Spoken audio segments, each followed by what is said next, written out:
I want to switch gears a little bit because you are looking to be Speaker again if Republicans win. And to that point, you know what's out there. The New York Times has released audio of you where days after January 6th, you're on a call with House Republican leadership, and you're heard on that audio saying that you've, quote, had enough with President Trump and that you would tell him to his face it would be your belief that he should resign. Do you still stand by those comments? Look, I never told the president to resign. It was a conversation that we had about scenarios going forward. But that's not really what critical happened 15 months ago. What's happening is what's happening on this border right now. Our border is not secure. 160 different countries of people are coming across. We now have enough fentanyl in America to kill every American 7 times over, and it's actually doing it. It's the #1 cause of death to Americans between the ages of 18 and 45. This is real life things happening today, and this is what we need to be focused on. And regarding that audio tape, you had said the New York Times reporting on it was, quote, false and wrong. Then the tape came out. Did you lie? No, because what was brought to me is said that I called the president to say that to resign. I never called the president to say resign. He and I have a very good relationship as we go through. But what really needs to happen here is we're watching what's happening in this country. A border that's not secure, inflation continuing to rise every day, streets that are not safe. Parents that are being attacked by the Attorney General saying that somehow they're terrorists because they want to go to school board meetings. That all changes when Republicans take the majority. Does the fact that this audio was leaked in the first place mean that there are some Republicans out there who have some knives out for you? I think it's probably a little more of the Democrat side as well. I mean, Elizabeth Warren, Adam Schiff, and Swalwell, you know, those people won't be on Intel anymore, and that's okay. You could judge me by my enemies. I think I'll be a good judgment. Final question on this topic. Let's say Republicans win and you're Speaker again, or you seek to be Speaker again. Do you think this tape has any impact on that? No, I don't think it has any impact at all. What really has impact is what we're doing today to make sure Title 42 does not get lifted.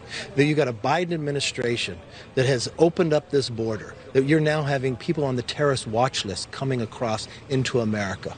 Why are they coming here? Who are they talking to? And what do they have planned? This is Kevin McCarthy digging in his heels and still continuing to insist that he wasn't lying about telling his colleagues that he'd tell Trump to resign. So let's go over the facts, because they are pretty damn clear. A few days back, the New York Times wrote, quote, "In the days after the January 6th attack on the Capitol building, the 2 top Republicans in Congress, Representative Kevin McCarthy and Senator Mitch McConnell, told associates they believed President Trump was responsible for inciting the deadly riot and vowed to drive him from politics. Mr. McCarthy went so far as to say he would push Mr. Trump to resign immediately. Quote, I've had it with this guy, he told a group of Republican leaders, according to an audio recording of the conversation obtained by the New York Times. McCarthy then came out with a statement saying, quote, the New York Times reporting on me is totally false and wrong. It comes as no surprise that the corporate media is obsessed with doing everything it can to further a liberal agenda. His spokesman, Mark Bednar, also denied that McCarthy told colleagues he would urge Trump to leave office, saying, quote, McCarthy never said he'd call Trump to say he should resign. In other words, both McCarthy and his office were crystal clear about the fact that the Republican leader never told his colleagues that he would tell Trump to resign, which makes this recorded phone call look pretty bad in retrospect. Liz, you on the phone? Yeah, I'm here. Thanks, Kevin. I guess first a question. When we were talking about the 25th Amendment resolution, Yeah. and you asked if what happens if it gets there after he's gone. Is there any chance, are you hearing that he might resign? Is there any reason to think that might happen? I've had some few discussions. My gut tells me no. I'm seriously thinking of having that conversation with him tonight. I haven't talked to him in a couple days. From what I know of him, I mean, you guys all know him too. Do you think he'd ever back away? But what I think I'm going to do is I'm going to call him. This is what I think. No, it'll pass the House. I think there's a chance it'll pass the Senate even when he's gone.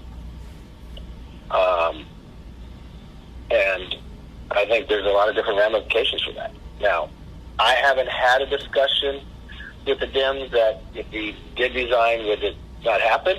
Now, this is one personal fear I have. I do not want to get into any conversations about Pence pardoning, anything like that. I mean, the only discussion I would have with him is that I think this will pass, and it would be my recommendation we should resign. I mean, that would be my take, but I don't think he would take it, but I don't know. In other words, you have the New York Times saying that McCarthy said he would push Trump to resign, McCarthy in his office slamming the New York Times for lying, and then recordings of McCarthy's own words quite literally telling Liz Cheney that his intention was to call Trump that night and that his recommendation would be for Trump to resign.